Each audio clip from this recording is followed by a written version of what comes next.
Muy especial para nosotros. Contamos con el apoyo y la ayuda de la profesora María Ángela Yaimo, ustedes ya la conocen porque es docente de ustedes, pero además ella está integrándose al trabajo del Departamento de Comunicación, y justamente una de las primeras propuestas que nos hizo fue traer al profesor Lozano. Es un profesor que ha escrito mucho y sobre el cual van a leer mucho. Por lo pronto, en las asignaturas en las cuales nos encontremos, ustedes y yo como docente, ya no como coordinador, vamos a tener la oportunidad de leer el trabajo del profesor. Y nos pareció que era una muy buena oportunidad que ustedes ahora, en el comienzo de la carrera, pudieran tener contacto con él y pudieran empezar a apreciar todo el trabajo de investigación y de divulgación y de desarrollo teórico que viene haciendo el profesor hace décadas. Es una figura realmente de la semiótica y de las disciplinas formales mundial. Es una persona que ha trabajado con semióticos tan relevantes como Umberto Eco, que se relaciona de igual a igual con personas como Julián Esteban, como tantos otros semióticos que realmente han hecho la historia de la semiótica. Y el profesor Lozano es una de esas figuras que ha hecho que la semiótica sea lo que es hoy. Claro, para ustedes en primer año quizás la semiótica es una palabra rara y no mucho más que eso. Pero poco a poco, y en cursos como el de la profesora Yaimo, en teoría es uno, la semiótica va a empezar a ser una referencia, una herramienta de trabajo, una herramienta de pensamiento y una herramienta también de producción y de creación. Entonces nos parecía realmente relevante, si teníamos la oportunidad, que repito, se ha dado gracias a la profesora Yaimo, de disfrutar de la presencia del profesor, aprovechar esa instancia para que ustedes pudieran tener un contacto de primera mano.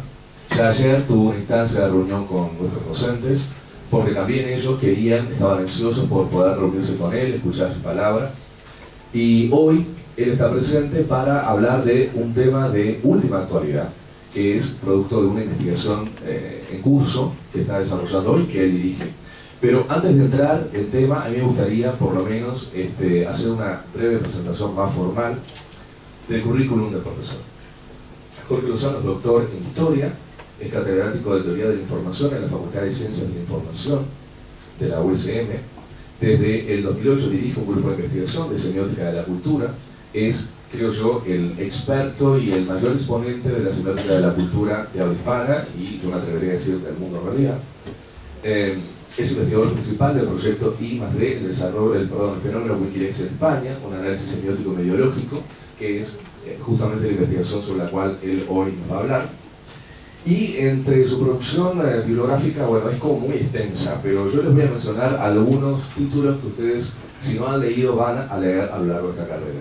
Análisis del discurso, hacia una semiótica de la interacción textual, prefacio a sociologías de la vida cotidiana, de Mauro Wolf, el discurso histórico, figuras de seducción, en filosofía y sexualidad de Sabater, la mentira como efecto del sentido, en el discurso de la mentira, editado por Castilla del Pino, introducción a la galaxia Gutenberg, de Marshall McLuhan. Como ven, él ha sido prologuista, de obras clásicas y fundamentales del pensamiento del siglo XX, y hoy es, en el siglo XXI, bueno, un desarrollador del pensamiento actual. Justamente, él viene a hablarnos hoy de la opacidad y transparencia en tiempos de Wikileaks. ¿Y por qué esto?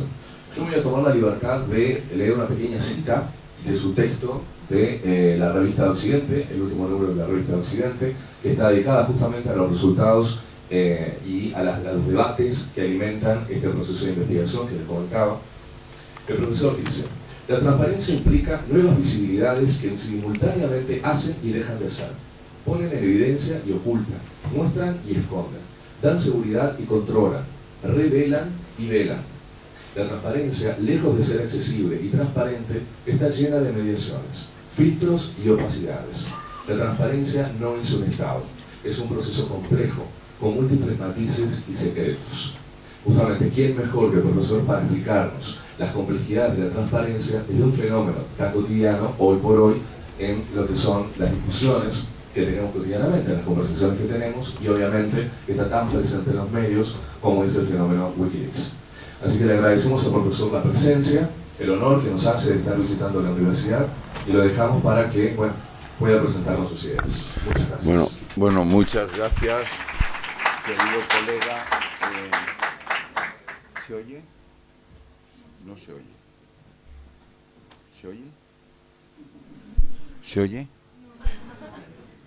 Esto ya es una pequeña opacidad. Sí. Sí. Hola, hola. Ahora sí. Es que, bueno, que no, muchas gracias, querido colega, porque cuando lo has leído por otro me ha gustado. Estoy contento. Estoy muy contento de estar aquí. Le agradezco muchísimo a María Ángela que permitió que pueda venir aquí, y además anoche ganamos 2-0, con lo cual estoy encantado de estar aquí. Rápidamente, quiero decir, el que sea semiólogo no quiere decir que ustedes se levanten y se vayan inmediatamente, y ni quiero que estén aquí porque les hayan obligado. La semiótica está muy bien, no se preocupen, y ya verán cómo se entiende todo lo que digo. La idea es muy sencilla en esta investigación. Primero, normalmente nosotros usamos los conceptos hay que definirlos.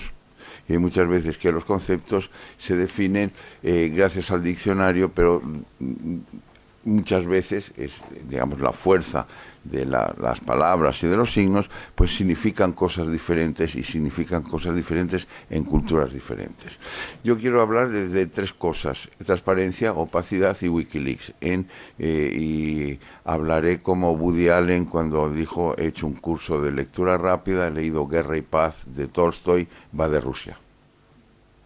Y termina su expresión. Voy a intentar ser muy breve. Primero, en ciencias de la información, en ciencias de la comunicación, en humanidades, nuestros padres fundadores, Shannon y Beaver, facilitaron el desarrollo tecnológico del que al que hoy hemos llegado.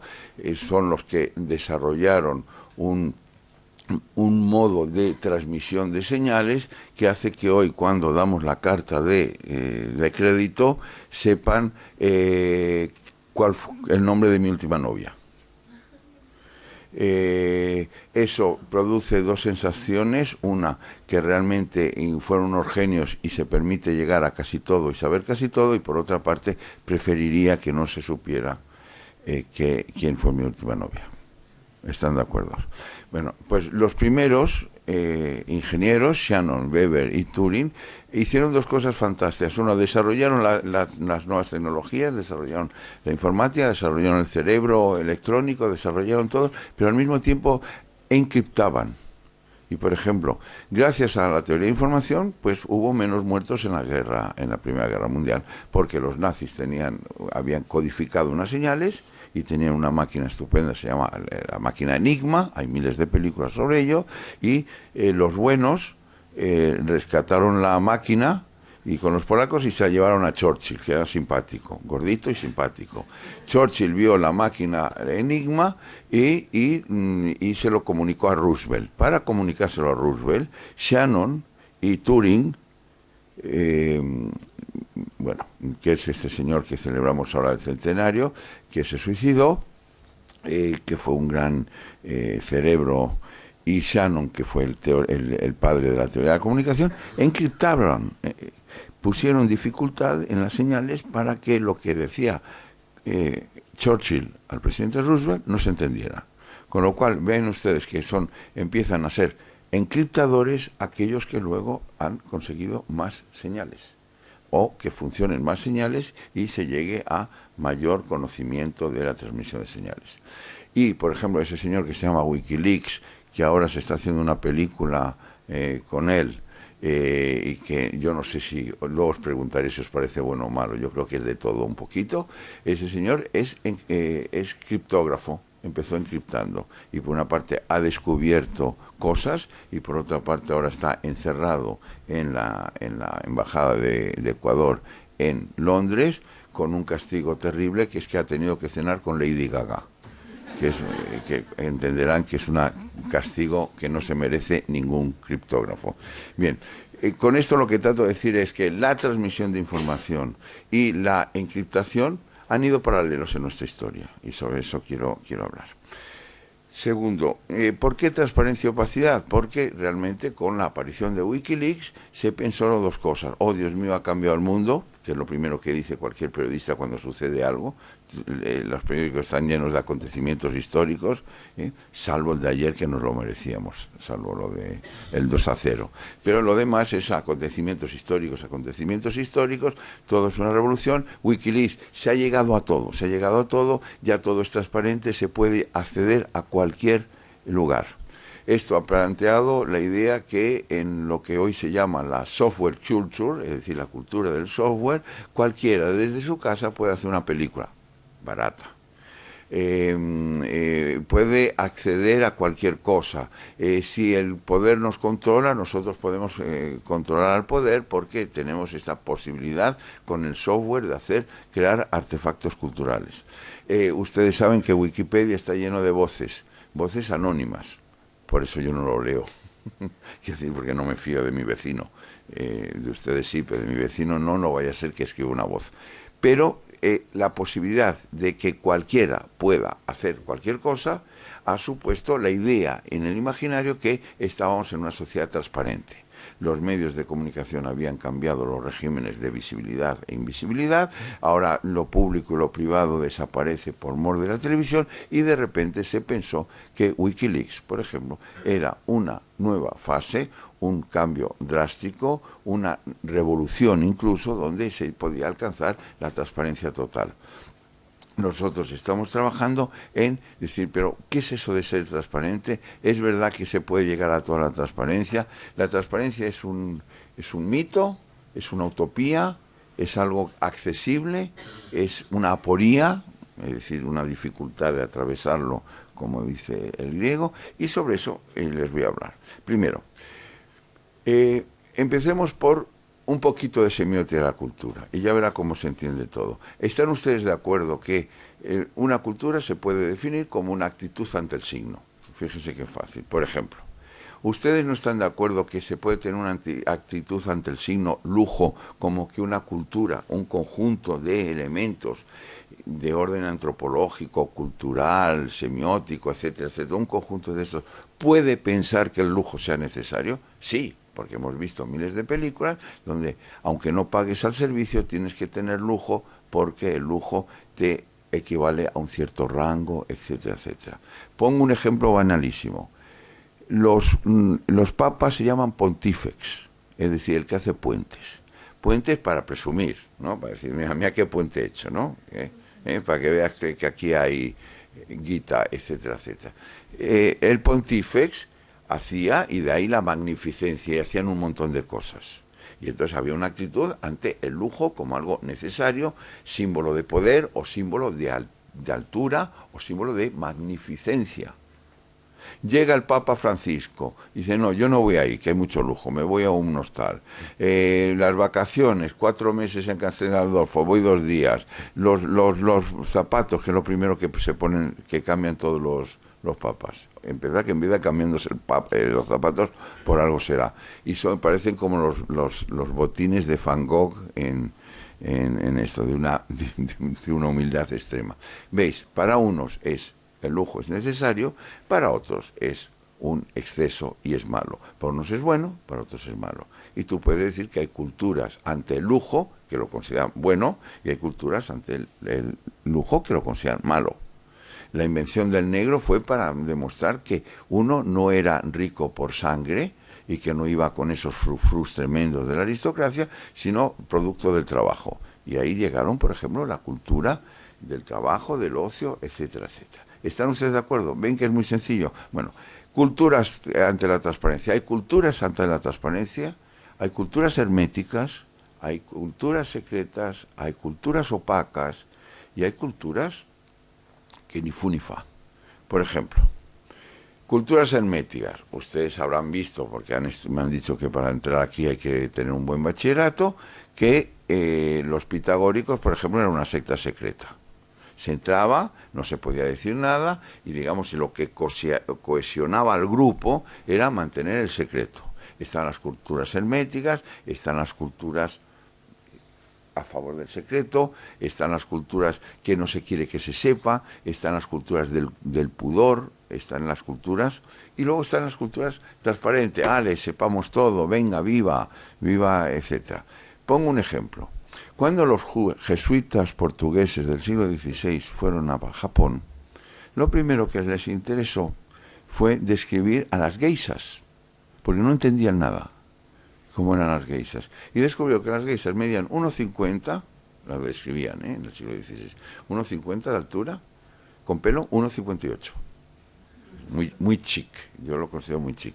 Luego, se tapaban la cara con polvo de arroz, como ustedes saben, el gus no era como se pintan ustedes, etcétera, etcétera. Pero dos cosas que les interesó muchísimo. El kimono imperial era marrón. Ya saben cómo son los jesuitas, que les voy a decir. Y indagan y tratan de saber todo. Y los dientes se lo pintaban de negro.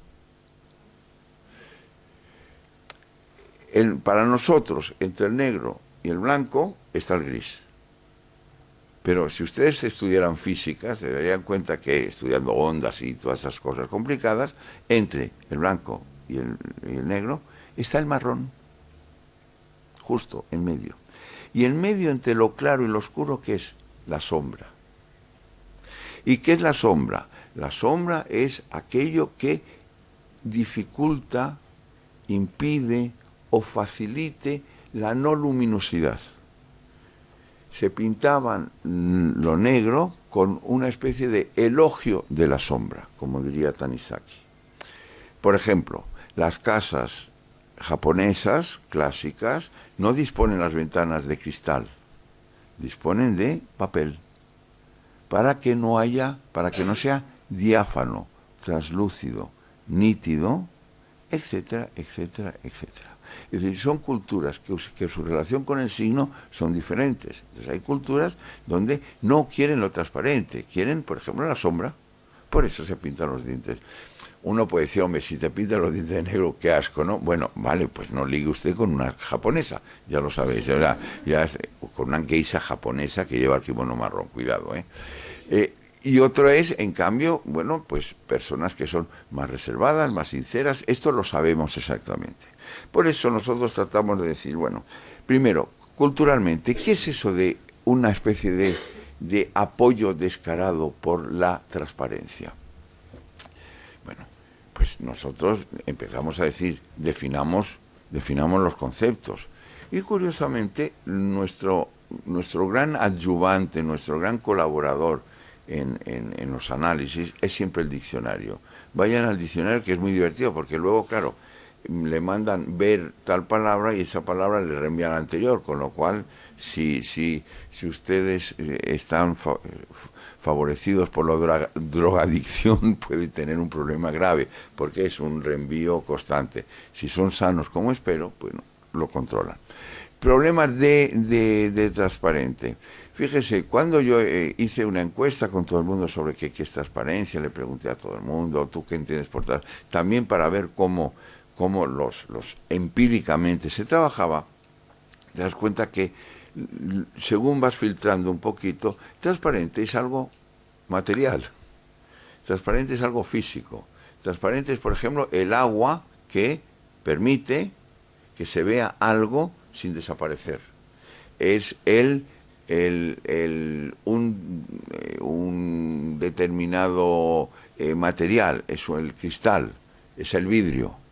San Isidro de Sevilla, ya que escribe unos textos maravillosos sobre los aztecas, por ejemplo, cuando hacen el sacrificio aquellos, que era terrible. Ayer lo estaba pensando mientras preparaba esto para vosotros. En los aztecas, en el juego a la pelota, el que ganaba era sacrificado como premio. Quiero decir, no hagamos esto con Cavani, ¿no? Estamos de acuerdo. ¿Y dónde lo sacrificaban? En una material de obsidiana transparente. La idea de la transparencia ha jugado en todas las culturas. Filosóficamente hay textos absolutamente complicados, pero la idea interesante la quiero ver incluso con ustedes a través de una idea sorprendente. Si transparente tiene que ver con poder ver, quiere decir que hay algo que dificulta verlo, es decir, que tenemos que acceder a algo que previamente estaba oculto. que diáfano, por ejemplo, equivale a ver a través, que traslúcido quiere decir ver a través, pero que no se ve muy bien lo que está detrás. Es decir, en la propia definiciones de transparente que aparecen en el diccionario, con sus parasinónimos, traslúcido, diáfano, nítido, etcétera, etcétera, siempre hay una especie como de impedimento. Es como acceder a algo que está oculto. Pero, señores, nosotros occidentales pensamos siempre que lo importante es la verdad, cierto, pero resulta que la propia origen de la palabra verdad, aletheia en griego, o para incluso Heidegger, que se desvió un poquito con los nazis, la verdad era algo que está velado. Por eso una de las grandísimas metáforas de nuestra cultura, Blumenberg, Dixit, es lo de verdad desnuda. Es decir, hay que hacer un striptease, hay que desnudar, no os animéis chicos, hay que desnudar a lo que está oculto. Es decir, se accede a algo que se manifiesta opacamente. Pero les voy a poner un ejemplo. Si ustedes han visto una película que yo cuando la vi dije, ¿cómo es posible que esto no lo haya hecho nadie? Es una película de Woody Allen. Se llama Deconstruyendo Harry, sería la traducción en inglés. En español no lo digo porque en mi país se llamaría Pepe o algo así, ¿no? Desmontando Harry de Woody Allen. Ve que de repente aparecen algunos personajes, si se acuerdan, si lo han visto, que están desenfocados. Y hay una escena maravillosa que dice, mamá, papá está desenfocado. Y entonces de repente no se ve la cara del personaje. Que es una pequeña crítica simpática y siempre inteligente de nuestro Woody Allen para saber que, por ejemplo, si tú haces algo en un relato, si focalizas a un personaje, ocultas a otros. No puedes ponerlos a todos. Y si tú focalizas mucho un objeto, tienes que ocultar algo. Y si ves mucho la figura, no aparece el fondo. Es decir, curiosamente, cada vez que se trata de hablar de algo que desvela, lo que aparece, voy a citar a Ortega y Gasset, que es el único español que podemos citar, al menos uno, ¿no? No querrán que cite al presidente del gobierno, ¿verdad? Voy a citar a Ortega y Gasset. Ortega y Gasset decía, bueno, en la operación de descubrimiento nos encontramos siempre con máscaras. Imagen que yo lo he utilizado porque observen, doy un salto, que cuando en Wikileaks han salido los grupos que la apoyaban en aras de la máxima transparencia, son unos señores que aparecen con una máscara. Y detrás de una máscara siempre hay un misterio. Es decir, esta especie de juego dialéctico entre la máxima transparencia y la máxima ocultación se da en la propia pintura, se da en la idea de la perspectiva, se da en que hay textos, háganme caso, en semiótica del arte y en concreto sobre el Renacimiento, donde muchas veces no sabemos si está hablando de transparencia o de opacidad. Por ejemplo, Louis Magan, el gran semiólogo del arte y maestro para mí, su libro, que acaba de salir ahora en italiano recientemente, que murió hace muchos años, se llama Opacidad en la pintura y es precisamente cómo los mecanismos para hacer transparente implican necesariamente mediaciones, filtros, etcétera, que impide. En ese sentido, yo quería señalar dos cosas. Uno, los regímenes de visibilidad. Les voy a poner un ejemplo. Uno, los regímenes de visibilidad lo establecen los medios de comunicación, pero como yo sé que tienen una excelente profesora y un cuadro de profesores buenísimos aquí en Montevideo, no os haré contar cosas que ya saben. Pero en cualquier caso, aceptemos que los medios de comunicación establecen regímenes de visibilidad. Incluso deciden lo que se debe y lo que no se debe ver. Y hay veces que se llega a la obscenidad. ¿Qué es la obscenidad? Lo que estaría fuera de la escena, lo que debería pertenecer a lo privado y sin embargo se hace público. ¿Dónde está la frontera entre lo público y lo privado? Dificilísimo, porque una vez que aparecen los medios de comunicación, introducen automáticamente. Hay un libro, por ejemplo, que nunca se ha traducido al español, de Meyerowitz, que se llama justamente Nonsense of Place. Y es la demostración de cómo los medios de comunicación, apoyándose en McLuhan y en Goffman, para nada semiótica, demuestran que se ha perdido el sentido de la pertenencia a un espacio privado y público, porque de repente todo es. Piensen en Gran Hermano, Big Brother. Proviene del Panopticon, de un liberal inglés como el señor Bentham, que hizo el Panopticon, que conocen muy bien, para que unos funcionarios, pocos, vieran a todos los detenidos, entre otras cosas para que no se mataran, porque ya que estás encerrado de repente se te ocurren malas ideas. Y era un modo de controlar a todos. ¿Qué se llama Big Brother hoy? Yo no lo sé, no sé en Uruguay cómo se llama, pero lo sé por el que hizo un gran trabajo sobre estos, que es vecino vuestro, Eliseo Verón. En todos los países del mundo, Gran Hermano, naturalmente los franceses lo llaman han cambiado el nombre para demostrar que son franceses, pero es un problema, es un pequeño complejo que tienen, porque como lo hablan muy pocos,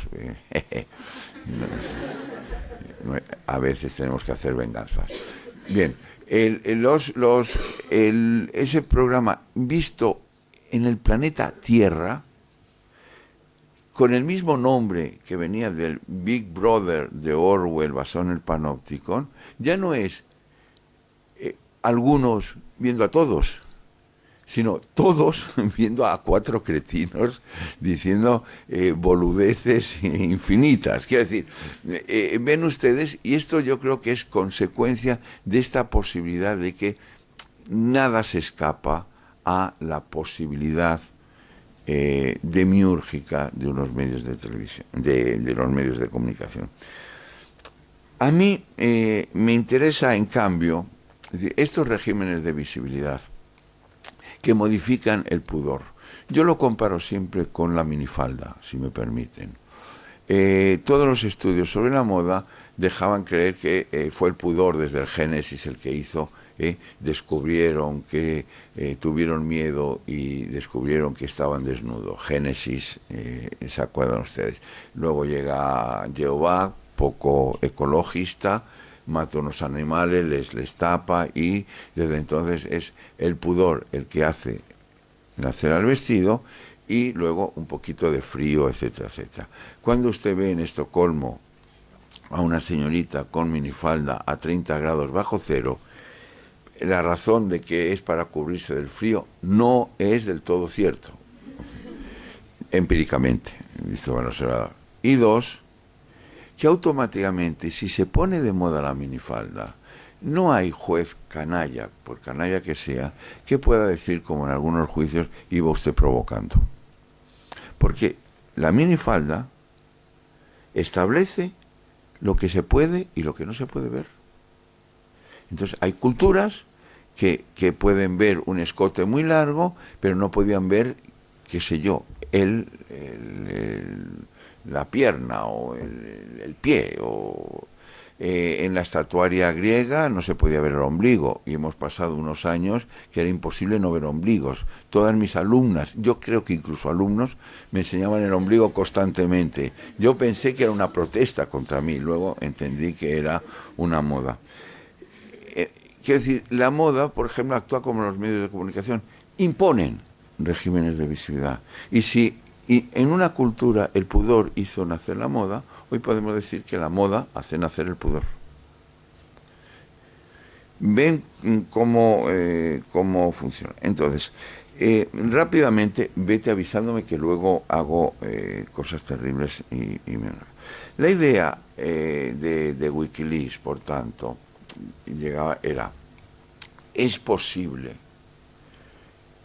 que haya habido un cambio drástico en los medios de comunicación hasta el punto que podamos decir, ya estamos en una sociedad transparente, ya todo es posible, se puede acceder a todo. Y cuando hemos empezado os digo simplemente dos modos como... Lo primero que nos encontramos fue con que Wikileaks se identificaba con una enumeración, con una figura retórica, que es tanto la retórica, que es la enumeratio o la gradatio, por la que aparecían, se hablaba de Wikileaks metonímicamente como los 250.000 documentos, de una masa infinita. Esa masa infinita tenía el valor retórico de que era algo muy grande, como China. Pero al mismo tiempo, ¿quién estudia esos 250.000 documentos? Si ustedes conocieron a mi grupo, entienden que no están dispuestos a estudiar 250.000 documentos. Era la fuerza del número lo que daba relevancia a la operación. Luego estaba en 250.000 documentos, se ha accedido fundamentalmente a documentos que pertenecían a diplomáticos a la embajada norteamericana. Reacción rápida de Hillary Clinton: son terroristas, como Al-Qaeda, son peor que terroristas. Y curiosamente, en esas mismas fechas, el señor Assange, un criptógrafo que estudioso de matemáticas y física y con una cara de sospechoso, a que cada día que le ven la cara parece más sospechoso. Pero no es porque, pobrecillo, si está donde está, ¿qué cara va a tener? No, el problema interesante es que automáticamente se señaló a quién era el autor material, quién era el asesino, quién era el prota, quién era el que hablaba. Una operación que encontramos en todos los relatos. ¿Sí? ¿Quién habla aquí? ¿Quién habla en un cuadro como Las Meninas? ¿Quién está detrás de cada frase? ¿Quién está detrás de una noticia que no firma? ¿Quién habla? ¿Quién es el responsable? ¿Quién es el asesino? Y automáticamente se empieza a configurar semióticamente a un señor que curiosamente es ¡guau!, el paladín de la libertad, el héroe de la transparencia, el máximo, el que está con los pobres ayunos de información, que es víctimas de una información brutal. ¿Quién es? ¡Wow! Un tipo que hace el amor con su novia mientras dormía. Será canalla el tipo. Y además, y la chica era su novia. Y la otra chica había sido su novia. Y las dos van y lo denuncian en Oslo. Pero cuando lo denuncian en Oslo, el juez dice: hombre, que no, vayan ustedes a Gotemburgo, que allí son más rígidos. Y en Gotemburgo le han dicho que este señor es malísimo. Si es malo, malo, es malísimo. Pero digamos que curiosamente empieza a coincidir con una operación fantástica. Ayer lo preguntaban en la radio.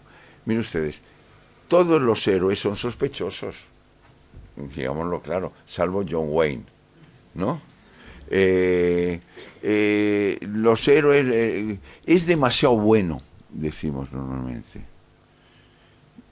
Este novio que tengo, qué sincero es, que ocultará, ¿no? Las chicas en esto, perdóname, las chicas lo saben todo, o sea, no te hagas ilusiones. Me ha mandado flores, ha vuelto a irse con la peluquera.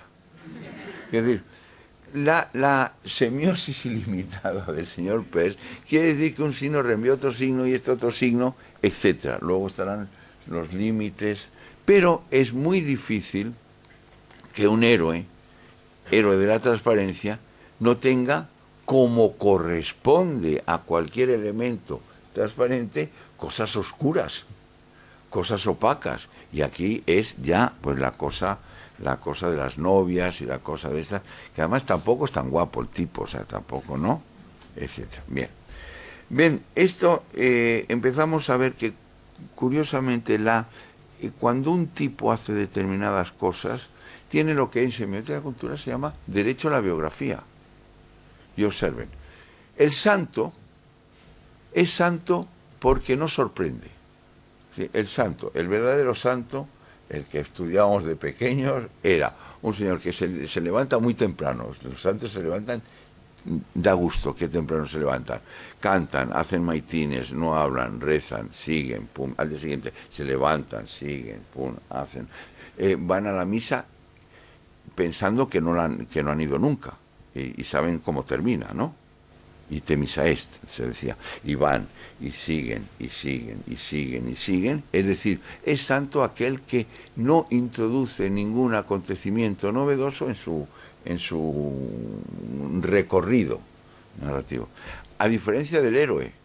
El héroe es el que hace cosas inesperadas, imprevisibles, sorprendentes.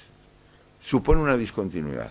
Pero claro, el héroe tiene el riesgo de que en esa operación de no previsto coincida con un villano. Sí, el villano también puede ser el que hace cosas no previstas, por ejemplo, por la ley, etcétera, etcétera. De ahí que en la configuración de un héroe en un relato aparezca también teñido de opacidad. Entonces, vean dos textos literarios que he sugerido para marcar lo de la transparencia. Y reconozco que les ha sorprendido mucho, porque todo el mundo pensaba que iba a buscar. Y confieso que no he estado trabajando durante mucho tiempo porque me divertía. He elegido dos textos. Uno, La montaña mágica. Si ustedes han sido tuberculosos, yo sí, hay un... No, por eso es un auto-homenaje, ¿no? Hay un elemento clave para un tuberculoso, que es la radiografía. Y la radiografía se supone que es la máxima transparencia a la que hemos llegado a través de una radiación que te permite ver incluso dentro.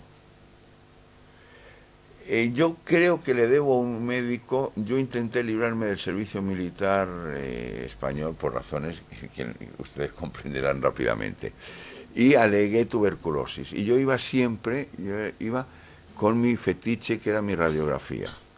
Y me fascinó ver que un médico dijo: sí, usted ha tenido tuberculosis por este infiltrado pulmonar, pero ya está curado.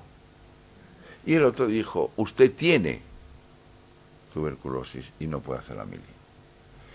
Claro, soy, como buen semiólogo, soy víctima de pronombres, adverbios, tiempos verbales, declinaciones.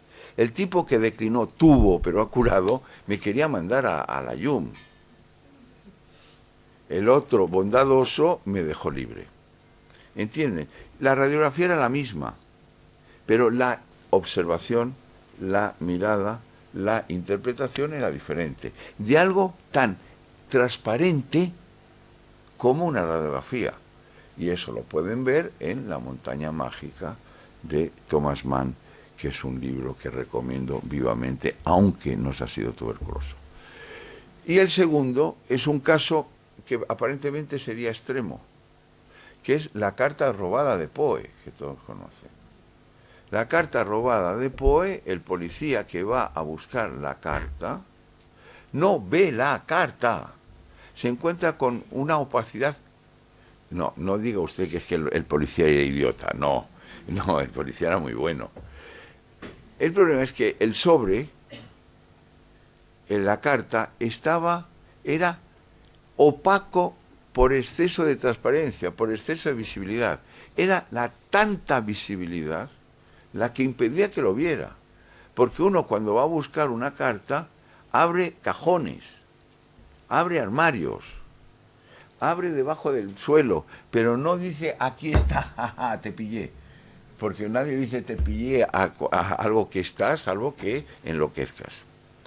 Ven, puse estos dos ejemplos para decir que sea la transparencia que la opacidad son dos conceptos que se articulan entre ellos y que permite decir, como se dice ahora que está muy de moda en los visual studies, ver lo que está, ver es también ocultar. El fijar es también ocultar. El extraer una determinada imagen nítida supone esto. Entonces, si yo no sé, esta es la primera vez que voy a pulsar, son ustedes testigos. Miren, este es un ejemplo de, si se oye, ¿no? En cualquier caso. Bueno, esto se lo debo a uno de mis maestros, pues, que vive todavía. Vive gracias a que toma muchos gin tonics, lo puedo decir públicamente. Porque cada vez que le digo, maestro, un café es necesario. Y digo, es que es ruso doc. Y ha hecho un análisis maravilloso sobre esto. Miren ustedes, estos son dos cuadros, bueno, gracias. Son dos cuadros, es un díptico de la anunciación que hace el ángel, como saben muy bien, a la Virgen María, ¿no? Y allí arriba está el Espíritu Santo. Observen que en principio están representadas dos esculturas. ¿Por qué sabemos que son esculturas? Porque están encima de un pedestal. Están encima de un pedestal y enmarcados en unos frames, en unos marcos, que es lo que decide que nosotros no perdamos la atención y que nos fijemos que lo pertinente está dentro y no está fuera. Bien, cuando ustedes se ve, no he podido elegir una foto peor, observarán que la parte de atrás es negra, pero actúa como la obsidiana que les dije de los aztecas, hasta el punto que se produce un reflejo. Si se fijan bien, cosa siempre es imposible, pero ahí se ve en eso, hay un reflejo. Y luego hay una sombra. ¿Lo ven? Y además se sale del marco. Bien, primero, quería trasladar la idea de lo material en lo opaco, que sin embargo produce un determinado reflejo.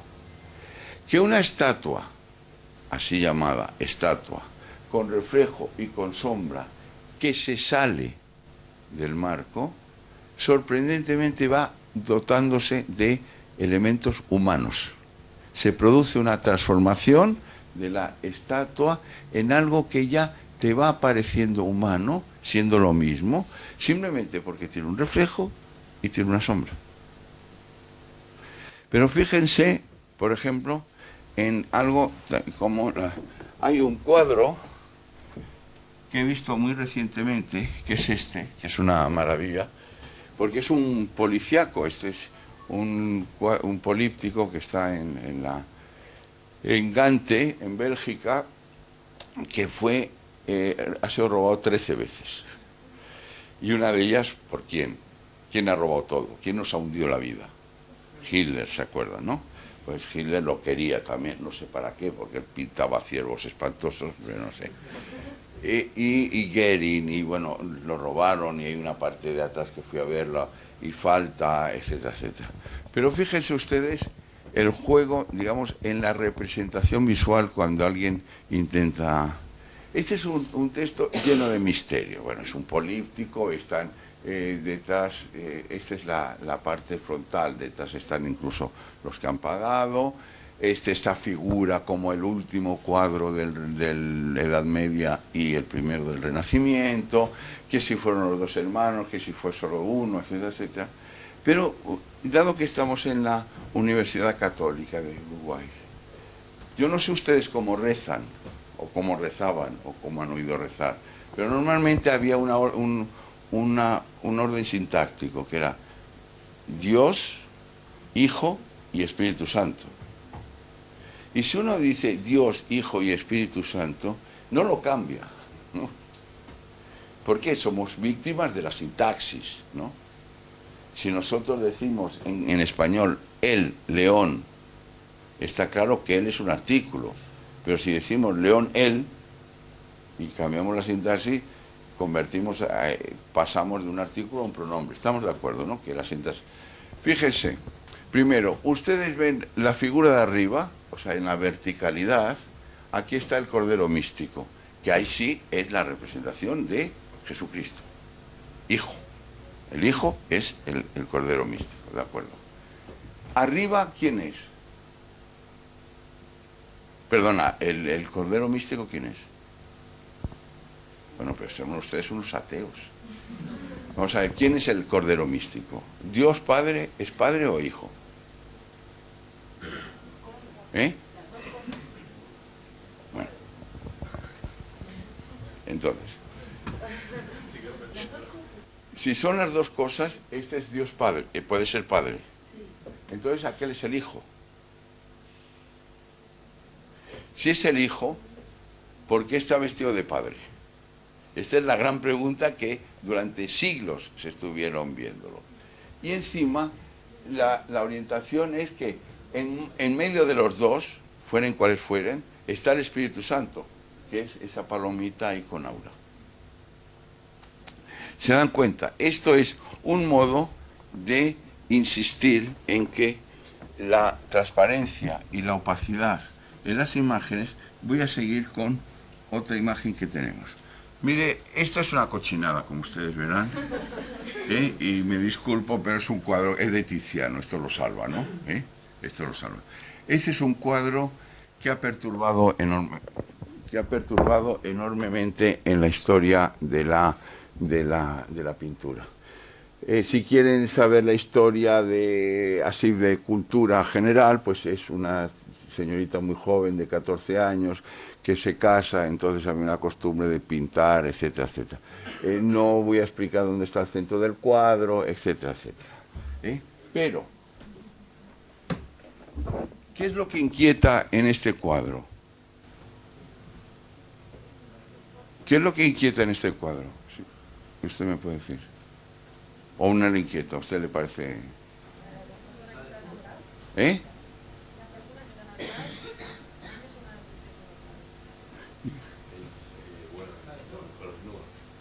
Sí, sí, pero... Lo llamativo del cuadro, la mujer está desnuda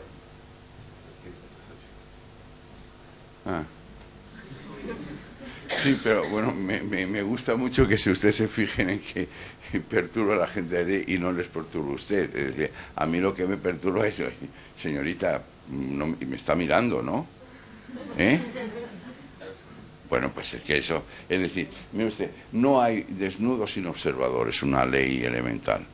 Es decir, una figura de Botticelli desnuda sin observador ni siquiera es una pintura, es una escultura, es una idea platónica. Ponga usted un observador y ya verá cómo salta todos los dispositivos. En este caso, lo que perturba es que el observador forma parte de la configuración del cuadro.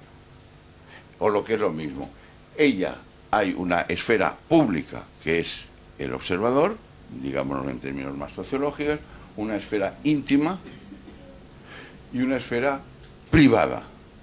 Podemos decir que esas señoras que tanto le perturban están ocupándose del menage o de sus ropas, etcétera, etcétera, y que aquí esta señora está mirando al fotógrafo, para entendernos, pero es que el fotógrafo es el observador, eres tú. Entonces hay una esfera pública, una esfera íntima y una esfera privada. ¿Están ustedes de acuerdo? Bueno, pero imagínense, y lo explico rápidamente, esto es, imagínense, si lo ven bien, que la parte de atrás coincide geométricamente, exactamente como si fuese un cuadro. Es decir, hay un ángulo recto, hay una división clarísima y ustedes pueden imaginarse, no digo que sea verdad, que esta señora que está sola, detrás lo que aparece es un póster, un cuadro, un afiche. ¿Están de acuerdo? Digo, concédame como hablo es cátedra, dígame, bueno, ¿no? Vale. Bueno, yo no digo que sea así o no. Fíjese, si fuera un cuadro, cambia todo el significado del cuadro. Y todavía es aún más cochino. ¿Están de acuerdo? Porque ya es simplemente una conversación obscena entre una esfera íntima y una esfera pública. ¿Están de acuerdo? ven que respecto a la transparencia y la opacidad, la cosa empieza a ser más complicada. Esto, rápidamente, esto no hay que saber semiótica, o sí. Es simplemente lo que dice Alberti la perspectiva. Este es un señor que está luchando contra el monstruo. El monstruo es el resultado que su sombra, que aparece proporcional abajo, se incrementa arriba, ¿no? Y entonces se están pegando, están haciendo box, el amigo de la ducha, el que salió de la ducha, como en cualquier relato, para obtener un triunfo, que es el perfume.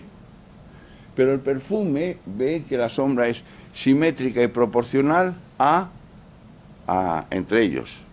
La sombra es simétrica y proporcional al frasco de perfume.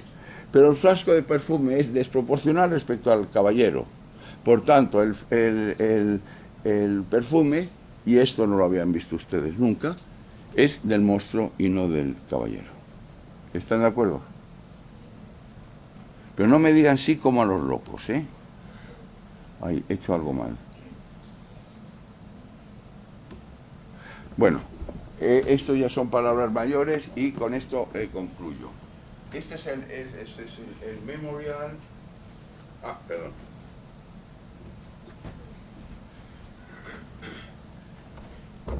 Con esto concluyo porque creo que con esto se puede entender absolutamente, si se ha entendido bien más o menos lo que he dicho, se refleja todo. Uno, hemos dicho que la transparencia es, ante todo, un elemento, una sustancia, algo orgánico, algo físico, que permite a través de eso que se mantenga, pero acceder a algo que antes no se podía acceder. Esto es un memorial de los veteranos de Vietnam en Washington, que consiste exclusivamente en que se escriben los nombres de los fallecidos. Y uno llega allí y señala con el dedo el veterano que quiere homenajear o que quiere recordar o que quiere, y automáticamente se encuentra uno con una simple lista, con una simple enumeración. Lo que produce el efecto es los números inmensos de nombres propios de designadores rígidos, con una estructura transparente que permite que el señor, cuando llega allí y se pone dentro, señala con su propio dedo y cobra sentido la memoria del veterano por la presencia del observador, el lector, que interviene con su índice señalando el nombre propio. O sea, una construcción de memoria sobre la intervención del observador ante los restos de una memoria que solo se construye por el nombre propio, por la identidad del individuo, y que se accede a través de una material transparente para salvar toda la opacidad de una falta de memoria, por ejemplo, en nuestras culturas, etcétera, etcétera. Bien, esto es lo que quería decir y gracias.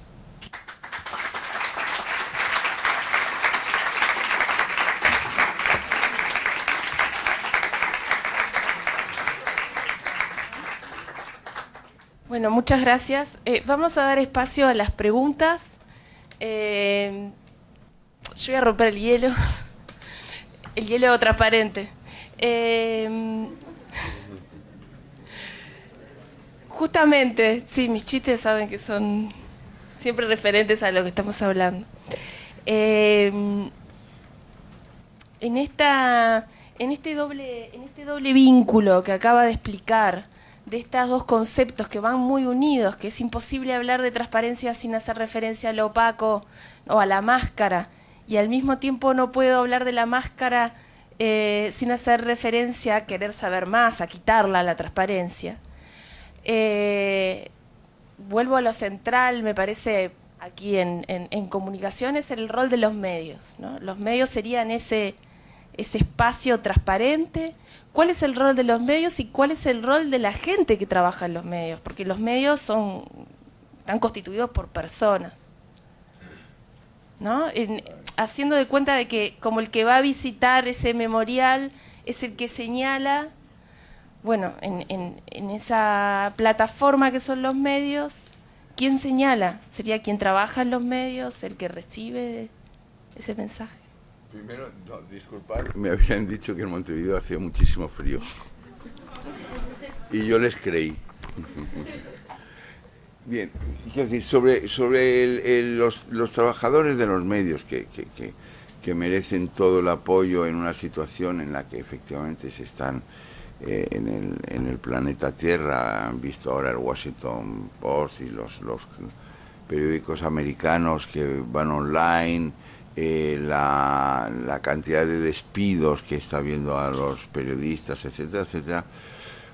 Bueno, eso es un drama, digamos, que efectivamente, bueno, yo doy clase de comunicación en mi facultad y yo he observado el cambio de los medios simplemente porque cuando tenía que vigilar un examen hace años pedía alguien me puede prestar un periódico y me prestaban varios, y en los últimos años nadie lleva un periódico en la mano.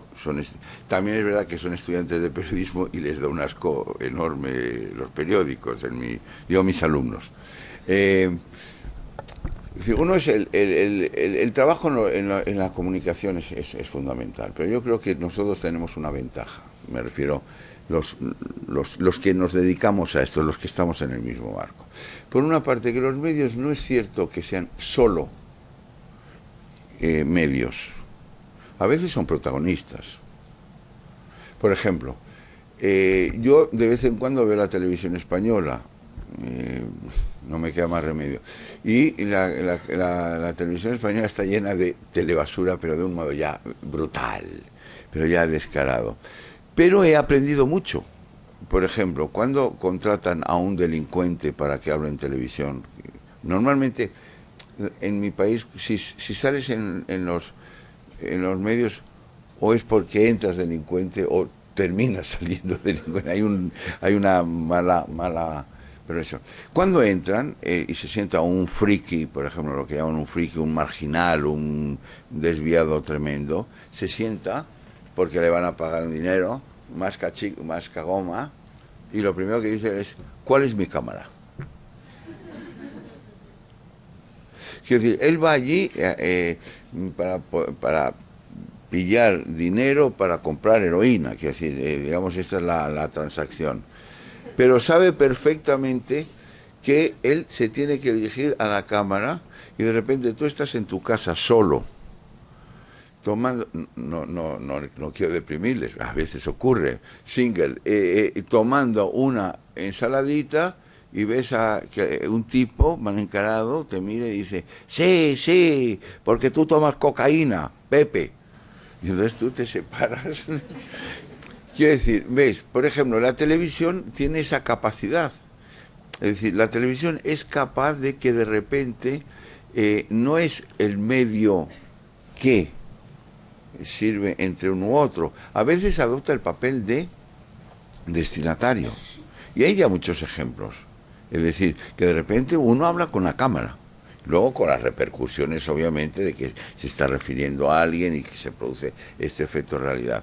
Otras veces es el prota. La televisión vino, la televisión tal, y absolutamente modifica todo.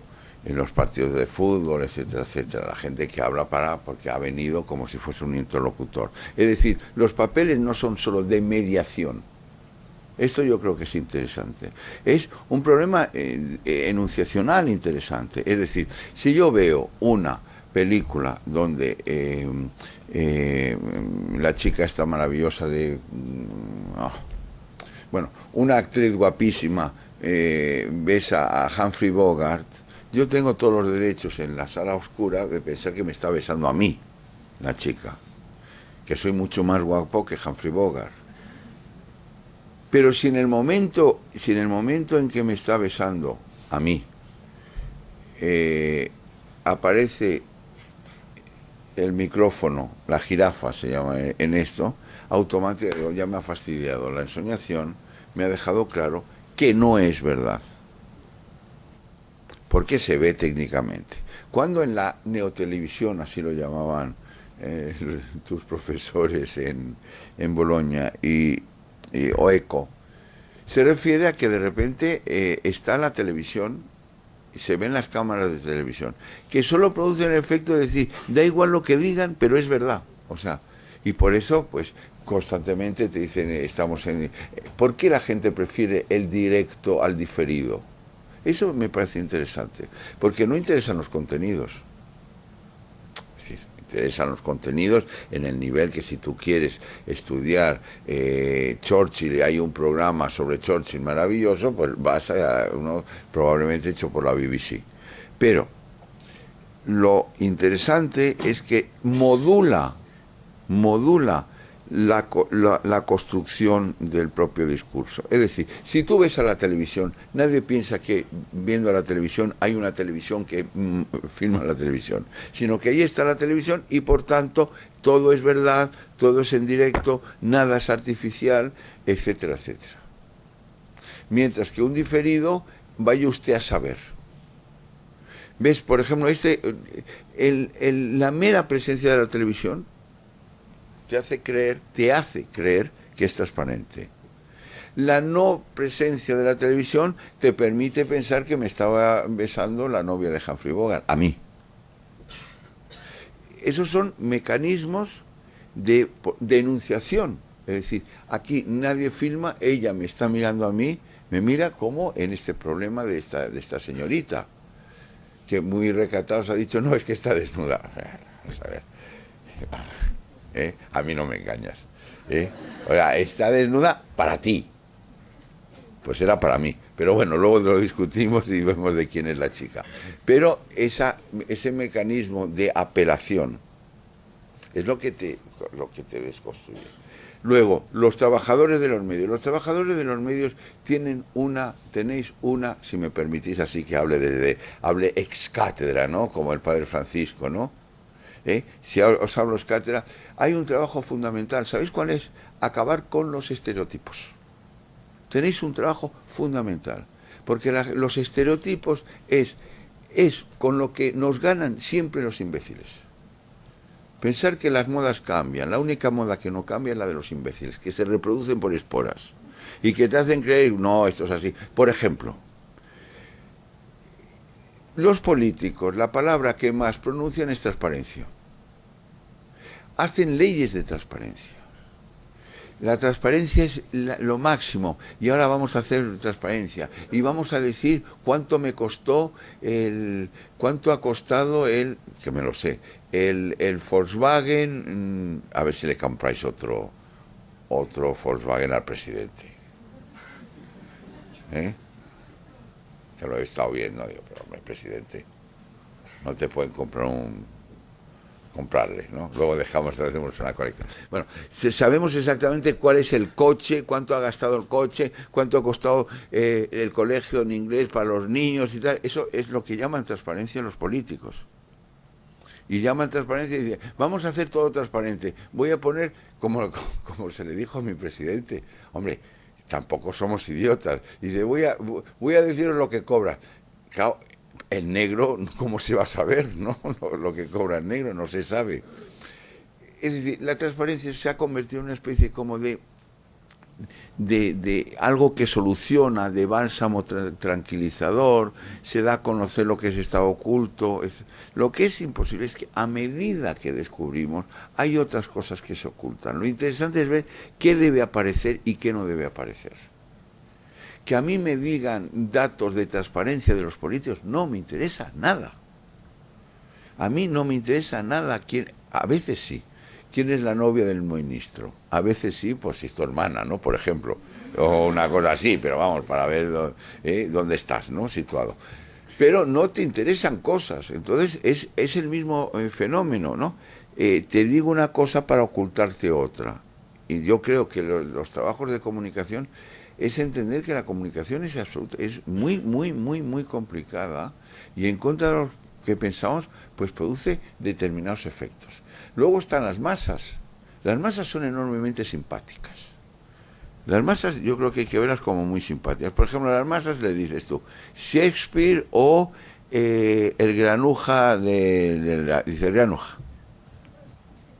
Pero no por una cuestión de falta de cultura, de falta de tal, sino lo que llamaba Baudrillard la ironía objetiva de las masas, ¿no? Pues ahora hacemos reina de la televisión al espectáculo más bochornoso. Esa ironía objetiva hay que entenderla. O sea, somos responsables de entender lo que está pasando. Y lo que está pasando no es lo que nos dicen que está pasando, lógicamente, sino ver lo que está pasando y saber, con nuestros modestos conocimientos, tratar por lo menos de ser críticos. La crítica es lo primero que ha desaparecido en el mundo de hoy. Han desaparecido dos cosas tremendas. La ironía es como de una cosa como muy antigua, de Sócrates, de Kierkegaard y de gente tal, y la crítica. Hay una especie como de confort heurístico de, bueno, las cosas son así, ¿no? Es el triunfo del estereotipo, por eso decía. La crítica es simplemente establecer las diferencias, y establecer las diferencias es un poco lo que hemos hecho. Si eso es un cuadro, que no lo es, para tranquilizarte, si eso es un cuadro, es todavía más cochino. Y si no es un cuadro y lo ves al revés, resulta que se aclara un poquito la cosa. Si no entiendes esto, establecer diferencias. Y ante los discursos dominantes, bueno, pues yo creo que hay que ser crítico. La crítica es lo que nos ha salvado. Por eso estamos en la universidad y no estamos vendiendo heroína, que parece que funciona bastante bien la cosa. Yo creo que hay un trabajo que hacer, que sobre todo es el trabajo crítico, y sobre todo que la crítica comienza por una buena descripción. Saber describir un texto muchas veces es el mejor método para empezar a explicarlo. Y luego otra de las sugerencias que no he podido hablar es por qué, que se me oculta siempre en mi currículum, por qué me dedico a la moda. Que yo no sé nada de moda, lo confieso aquí, no lo digáis a ver si me quedo sin trabajo. Yo no sé nada de moda, pero sí me interesa saber que es un modo en que las sociedades tienen de establecer su dictat. Por ejemplo, nadie escapa a una moda. Es sorprendente. Nadie, nunca. Aquel que dice, por ejemplo, no, yo me pongo cualquier cosa, ya empezamos, ¿no? Ya empezamos. Yo he aprendido mucho, si me permitís así, de las chicas. Pero las chicas son las sabias, o sea, saben, pero saben demasiado. Cuando tú estás en casa con una chica y simula que es el pensador de Godin y está mirando el armario y dices, perdona que te moleste, ¿te ocurre algo? No, nada. Porque va a ir a una recepción, ¿no? ¿Qué mira?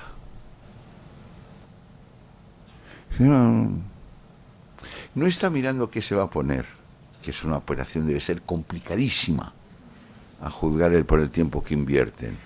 Tras afirmaciones de no tengo nada que ponerme, 500 armarios, no importa, no tengo nada que ponerme, porque están viendo el modo que, uno, no están diciendo qué me pongo, están diciendo, por ejemplo, a ver si la imbécil de mi amiga va a llevar uno como el mío.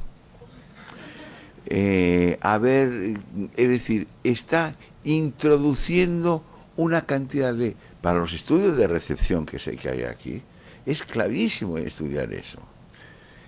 Por ejemplo, ¿cómo se pinta a alguien los labios? Caballeros, observarlo. Primero, si estáis como esta novia y se está pintando el labio y os ponéis allí como un imbécil a mirarlo, ella dirá siempre todos sois iguales, que es bastante tranquilizador. Cuando dice todos sois iguales te deja tranquilo, basta que no te diga salvo Pepe, ¿no? Ahí te han hundido, ¿eh? Hacen así, hacen una cantidad de micromovimientos sospechosísimos. Tú dices, se están pintando. No, están introduciendo en el acto de pintarse delante de un espejo todas y cada una de las millones y millones de posibles miradas que van a recibir. De uno desde el andamio, desde atrás, del amigo, del profesor, del amante, del examante, etc. Y 3, con los medios ocurre igual. Tú, si me permites, que tomas mate, entras con tu chica a una recepción y te encuentras con una chica con la que estuvo antes contigo. ¿Cuánto tarda esa chica en describir a la chica que te acompaña? Y luego se acerca y te dice, ¿ahora te gustan las rubias? ¿Veis? Pues eso es un poco demostrar que eso es... ellas tienen la semiótica incorporada, no lo saben. Tampoco conviene que lo sepan mucho, que nos matan definitivamente. Pero es esa, digamos, ese saber hacer ante determinadas situaciones, ante, digamos, el saber interpretar los signos. Nosotros somos muy torpes, pero digamos, hay ciertos saberes de estos que lo saben perfectamente. Y yo creo que el que se dedica a la comunicación debe hacer como la chica que es capaz de ver a la chica otra y la clasifica en 2 segundos. Pero, ¿qué haces con esa? Y, ¿no? ¿Por qué? Y toda esa serie de cosas. Y es un poco de describir bien y atentar a los estereotipos. Los estereotipos nos están matando porque nos quieren vender que, bueno, cómo funcionan las cosas. No sé si he contestado, María Ángeles. ¿Alguien más? ¿Alguna pregunta?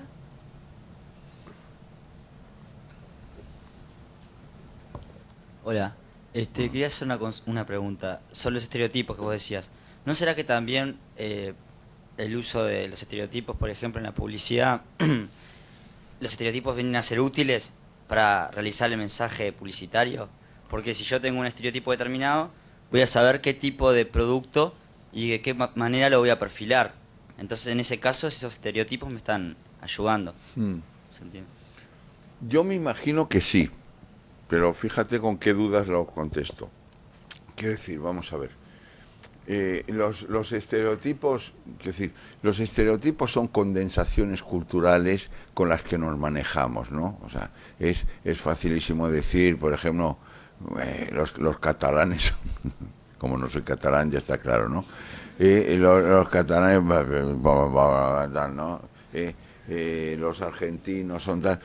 Quiero decir, y luego tú solo pones el contraejemplo, ¿no? Que es, pues mi padre y mi madre es argentina y ni son boludos, ni son es así, ni son tal, ni etcétera, etcétera. Es decir, el estereotipo es una condensación cultural que heurísticamente cómodo, ¿no? Porque tú te aclaras así.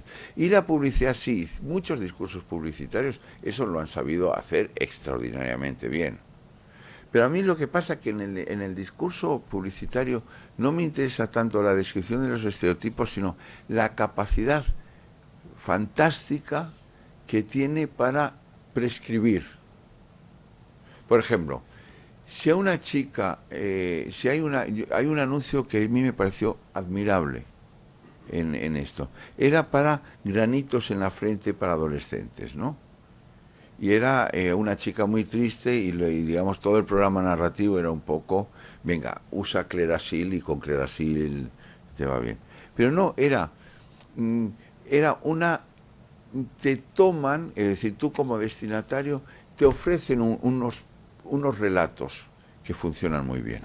Por ejemplo, tenemos la solución, tenemos el perfume como en Egoíst, ¿no? Tenemos el anillo como en los relatos, tenemos la novia, tenemos todo. Tú puedes, porque es barato, sabes, te damos el conocimiento, si quieres te lo resolvemos, pero lo interesante es, debes. La idea era, tú no vas a esta fiesta porque estás acomplejada por tus granitos, te lo vamos a resolver. Pero de paso, no es que tú puedas y sepas y con esto te lo resolvamos mágicamente, sino debes. Por eso, mira, yo trabajé un poco con publicitarios y hice un análisis una vez que fue como en los toros, el 50% me tiraba tomates y el 50%, que eran los más rencorosos, aplaudían. Y es cuando tú le dices, yo no sé si os acordáis, porque la publicidad está cambiando mucho. Hubo una época tremenda donde se habían muchos anuncios de coches, y eran anuncios extraordinarios, lo hacían directores de cine, tipos tal, pero recuerdo algunos, lo digo, uno que iba por la muralla china, otro que caía de un avión, como sin importarle nada, historias increíbles, y les dije a los publicitarios, señores, yo confieso que recuerdo perfectamente las tramas, las intrigas, los relatos, pero no recuerdo la marca. No recuerdo la marca. Sé que es de coches. Claro, el publicitario que sabía tiraba tomates diciendo canalla, sinvergüenza, asesino, me llegó a llamar uno y tal. Y otros aplaudían como locos, los más frustrados, también es verdad. La razón que es, porque muchas veces la publicidad publicita publicidad. Es decir, el primer esfuerzo del discurso publicitario es que lo reconozcas. Por eso, si tú abres un periódico, te ponen publicidad. Si es en la televisión, te suben el tono de esto. Luego, ¿cuántos anuncios no habéis oído vosotros que no recordáis nada, pero que os habéis fijado porque la canción eran, no sé, los Beatles que os sonaba por enésima vez? Es decir, el problema del discurso publicitario, lo primero es la atención. Por eso a principio de siglo hacían un recurso era muy bueno, que era repetir lo mismo 3 veces. O sea, como el que consigue una chica y dice, ¿pero por qué te has ido con él? Y dice, porque se puso pesado. Bueno, pues eso, compra, compra, compra, y daba la marca, compra tal, compra tal, compra tal. Ese fue el inicio. Se complicó cuando se pasó del reclama, como se llamaba, al advertising. Y del advertising dijeron, cuidado, cuidado, cuidado. Y llegaron a la publicity. Y la publicity, lo importante es entre ellos, se pegan entre ellos, y es como los productos que son lo mismo pero hacen 2 anuncios diferentes. Es que se reconozca como publicidad y funciona. Por eso todos los anuncios de detergentes son iguales. Y cuando no se entiende nada, nada, nada, su perfume. ¿Sí o no? Gracias. Etcétera. Y en cambio hoy me he inventado una para llevarle como... Normalmente siempre se piensa, no es verdad, ya que os dediquéis a la comunicación, que se escribe para todo el mundo. Normalmente se escribe para la madre, mamá, he publicado un artículo, ¿no? La mamá es la sancionadora máxima. 2, para una novia o para una virtual novia, me viste, ¿no? Y contra el colega. Está claro, ¿no? Se va a enterar el colega que está en la mesa de al lado. Es igual con esto. Todo lo que hagáis, pensar que es para un público muy restringido y que el discurso publicitario hace lo mismo. Ahora he dicho, hay uno que se llama, yo lo llamaría fantasmagoría. Ha habido anuncios que antes se decía, esta es una marca, llegaba al publicitario, disfrazado de publicitario, ¿no? Con ideas, no me hables, se duchaba, por ejemplo, mientras hacía el anuncio, ¿no? Para demostrar que era un creador, un artista. Y ahora, y si salía vaca, él en su imaginario buscaba algún elemento que permitiera relacionarlo con vaca, que podía ser naturaleza o cultura, que podía ser del campo o urbano, etcétera, etcétera. Ahora lo que dicen es, hágame usted cualquier imagen. Si la relación entre la marca y la imagen, por ejemplo, otra cosa es más complicada, luego el texto escrito que ancla, la catálisis en términos técnicos, o sea, la relación la haces tú. Pues están hartos, de repente dice, ¿qué tenía que ver la muralla china con el Peugeot 4, con el tipo que se caía, o qué tenía que ver con la seguridad del coche, uno que se caía de un avión? Eran relatos para crear que todo esto funcionara. Ahora, o por la austerity mundial son como muy elementales, se impone el anuncio tipo detergente, curiosamente, o si haces un anuncio sin más, es simplemente una especie de obra de arte en la que tú pones allí la marca y pones la imagen y ya se entenderá a alguien en unirlo, que además lo unes. Y sobre los estereotipos no te he dicho nada porque es que no lo sé, no sé.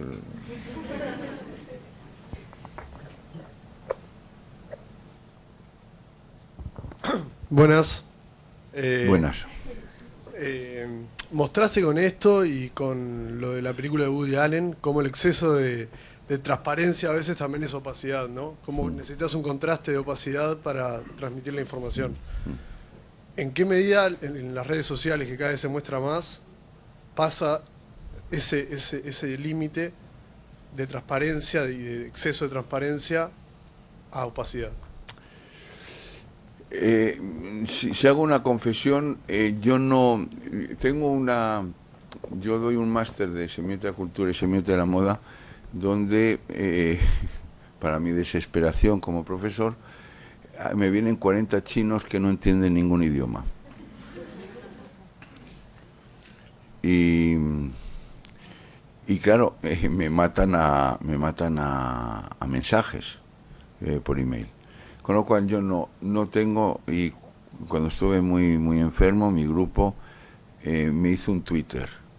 Creo que la contraseña era, para hundirme más la vida, Mourinho o algo así. Veréis que son unos canallas, ¿no?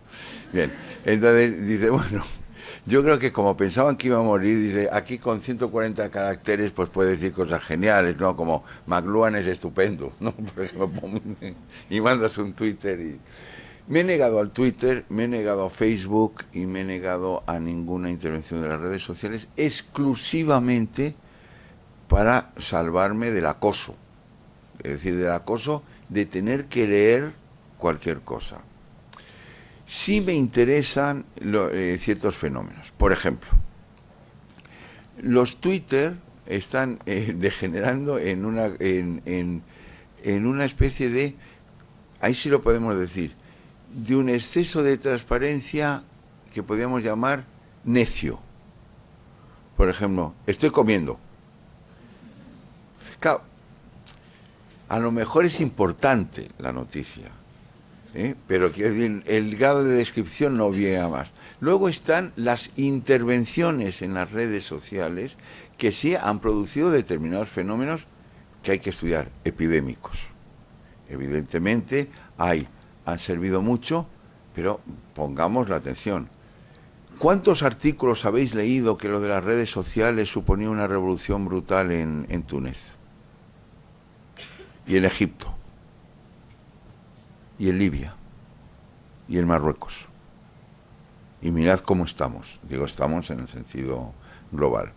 Es decir, las redes sociales lo que sí permiten, y a eso hay que estar muy atentos, vosotros, dejadme que yo no, es a que puede establecerse ciertos sistemas epidémicos como el virus, donde de repente un determinado noticia puede funcionar perfectamente con la comodidad de la transmisión, y de hacer conocer cosas que en otro modo no se hace. Antes yo abría el periódico para ver qué película ponían, ahora te lo dicen con un SMS y es la utilidad máxima. La reconversión de las redes sociales en mecanismos alternativos a los medios tradicionales, pues depende, yo creo que nos precipitamos ahí. Sí sé una cosa, que la gente que lee los periódicos online se enteran menos que yo porque, claro, es que de Madrid aquí he tardado 13 horas y me he leído el periódico entero. Si lo viera por online, me enteraría de los titulares. Y vosotros que hacéis esto, sabéis que un titular puede no contener nada de lo que digan después. por poco gana Colombia, gran titular, y al final 2-0 Uruguay. Porque el titular actúa como un metasemema en términos técnicos, como una especie de paratexto en términos de Gené, que te indica luego, te da indicaciones como basta cambiar un titular para que cambie el otro. La gente ve los titulares, tiene una cierta velocidad enorme, digamos que no estamos en la sociedad de la comunicación, estamos en la sociedad de la transmisión, que es distinto. Ahora yo lo noto, o sea, por generaciones. Yo tengo gente que estudia conmigo que tiene no son japoneses como estos niños ahora que no me come, que llevan niños 25 horas con el ordenador y se muere y esas cosas que hacen por ahí. Yo lo veo que estoy hablando con alguien en una discusión y les veo que está con el ordenador, con el móvil. Ya voy, María. Ha ganado el Uruguay. Y tú dices, bueno, será un genio. Pero dudo que la complejidad de mi argumentación en este seminario lo haya seguido. Eso es un problema, por ejemplo, de atención. Hay un problema de memoria tremendo. Yo los tengo calificadísimos por edades. Por ejemplo, yo hago pruebas tontas, sádicas. Por ejemplo, tengo un becario FPI tal y cual, que está siempre dormido, pero por exceso de esto, como con la mosca tsetse. Y entonces yo de repente digo, ay, no me acuerdo, ¿cómo se llamaba? Y automáticamente va al ordenador. O sea, el ordenador se ha convertido en un ersatz, en un sucedáneo de tu memoria, por ejemplo. Y entonces, sí, están desapareciendo, la memoria está desapareciendo en muchos de los jóvenes más adictos a que todo está en el ordenador y en el trabajo. Eso por una parte. Por otra parte, las redes sociales nos han salvado de muchísimas cosas. O sea, son más positivos. No, yo lo he visto, por ejemplo, con el 15M en Madrid, ¿no? El 15M, por eso digo lo de la comunicación. El 15M, si queréis, les dejamos el papelito esos que escribimos. El 15M fue, ves, por ejemplo, aparece un fenómeno. El fenómeno tenía la característica de creado por redes sociales, no encuadrable en sistemas normales, etcétera, etcétera. ¿Cuál fue la reacción inmediata de la gente? ¿Y estos qué quieren? De entrada, ¿no? Con una especie de desdén. Luego, o sea, lo de siempre, ¿no? Unos que van a tomar como, y entonces, no, como los terroristas, como los de ETA, como los no sé qué, como los revolucionarios, y siempre, os dais cuenta, veo en función de lo que ha sido. Historia magistra vitae. Otro dice, ¿y a eso a qué conduce? A ver, ¿quién es el líder? ¿Qué pretenden? ¿A dónde van? Como el movimiento ni tuvo líderes, por fortuna, ni era tan reconocible, por fortuna, y además no tenía futuro, por fortuna, merecía unas descripciones que costaba mucho hacerlo, porque tenías que verlo allí. Y entonces fueron estableciendo sus propios estilos de vida, sus propias gramáticas, y fue muy interesante. Y no en vano que ocurrió, que surgió una epidemia enorme de características mínimas en nuestros sistemas políticos.